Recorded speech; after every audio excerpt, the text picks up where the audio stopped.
Hello बच्चों, I am Deepak Rathi. Please do subscribe my channel and also like, share and comment.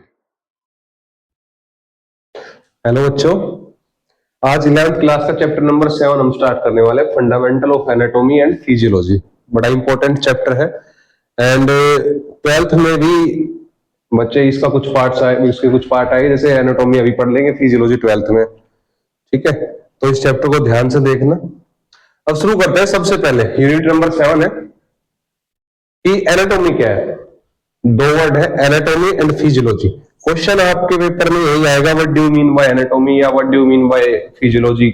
या आ जाएगा what is difference between anatomy and physiology. अगर आपको इनकी definition अच्छे से समझ आ गई तो आप इस क्वेश्चन को अच्छे से अटेम्प्ट कर लोगे। अब सबसे पहला है anatomic definition. Definition of anatomy. अब एनाटॉमी क्या है बेटा? Study of structure of human body. Human body के स्ट्रक्चर की स्टडी। अब इसके अंदर क्या क्या स्टडी आती है? अपीयरेंस ऑफ पार्ट, अपनी बॉडी में जितने भी पार्ट्स हैं वो कैसे दिखते हैं।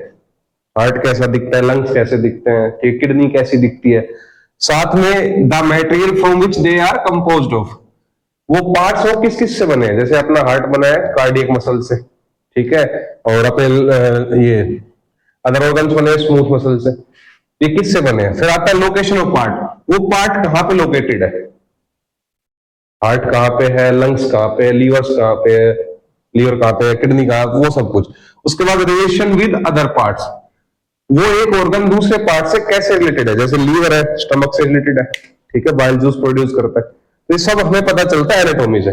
ये डेफिनेशन याद रखना, anatomy is the study of structure of human body. ठीक है, ये पॉइंट अपीयरेंस, मेटेरियल किस चीज से बने हैं, उनकी लोकेशन क्या क्या है, साथ में अगर ऑर्गन से उनके रिलेशन क्या क्या है। उसके बाद आता है बेटा आपका physiology. Physiology is the study of functioning of human body. हमने जो ये पढ़ा बेटा, अपीयरेंस कहां है, कैसा है, किस चीज से बना है, क्या रिलेशन अदर पार्ट से, ये एनाटॉमी होगा। फिजियोलॉजी में वो पार्ट्स काम कैसे करते हैं, यानी ह्यूमन बॉडी वर्क कैसे करती है, ठीक है, ह्यूमन बॉडी के पार्ट्स कैसे काम करते हैं, वो सब आता है फिजियोलॉजी के अंदर। तो याद रखना, एनाटॉमी स्ट्रक्चर की स्टडी है ह्यूमन बॉडी की, और फिजियोलॉजी फंक्शनिंग या वर्किंग। यहां पे याद रखना, आपको याद ना रहे तो वर्किंग, ठीक है, ये वर्किंग की स्टडी है कि कैसे काम करेगी कैसे नहीं करेगी।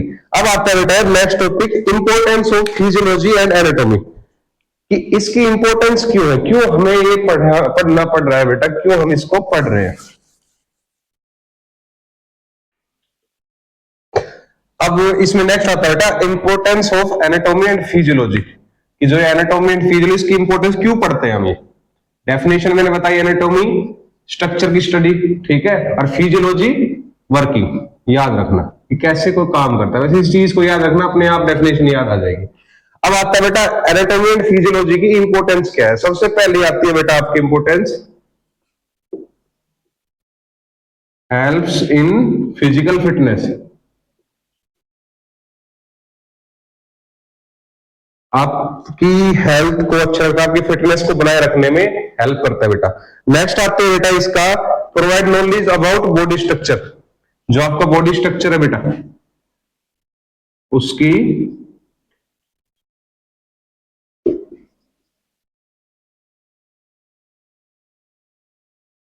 नॉलेज देता है बेटा। बॉडी स्ट्रक्चर कैसा है, ठीक है, आपके ऑर्गन्स कहां पे है, कैसे हैं, उस चीज के बारे में ये आपको नॉलेज देता है। The third point is importance of anatomy and physiology is protect from sports injury.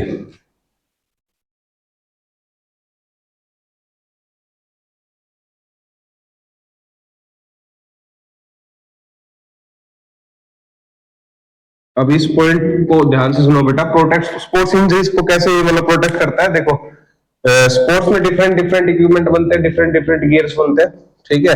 अगर हमें एनाटॉमी एंड फिजियोलॉजी की नॉलेज हमें पता है कि कैसे हमारी बॉडी वर्क करती है, हमारी बॉडी स्ट्रक्चर कैसा है, उस हिसाब से अपने गियर्स डेवलप होते हैं, ठीक है, अपने गेम्स के स्पोर्ट्स के गियर डेवलप होते हैं जो हमें इंजरीज से बचाते हैं। एक पॉइंट और है इंपॉर्टेंट इसके अंदर बेटा, इंडिविजुअल डिफरेंस।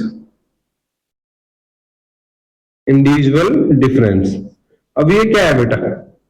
इंडिविजुअल डिफरेंस मतलब बेटा लड़कों और लड़कियों के अंदर, देखो आपने देखा हो गेम्स के अंदर इक्विपमेंट में फर्क है, ठीक है, इक्विपमेंट में फर्क है, उनके खेलने का जो कोर्ट होता है, मैदान होता है, उसमें फर्क होता है, ठीक है। ये सब क्यों है? वो सब इसी की वजह से बेटा। क्यों? क्योंकि एनाटॉमी और फिजियोलॉजी को जब एनालिसिस करते हैं बॉडी, मेल और फीमेल बॉडी पे, तो हमें पता चलता है कि मेल और फीमेल बॉडी के अंदर बहुत ज्यादा डिफरेंस है। मेल बॉडी ज्यादा स्ट्रेंथ का काम कर सकती है, फीमेल्स नहीं कर सकती, इसलिए उनके कोर्ट और उनके गेम्स के इक्विपमेंट्स अलग अलग होते हैं। ये एक रीजन है। तो ये 4 पॉइंट याद रखना बेटा, importance of physiology and anatomy. Definition दोबारा रिपीट कर दो बेटा, anatomy, structure and physiology, working. ठीक है बच्चे।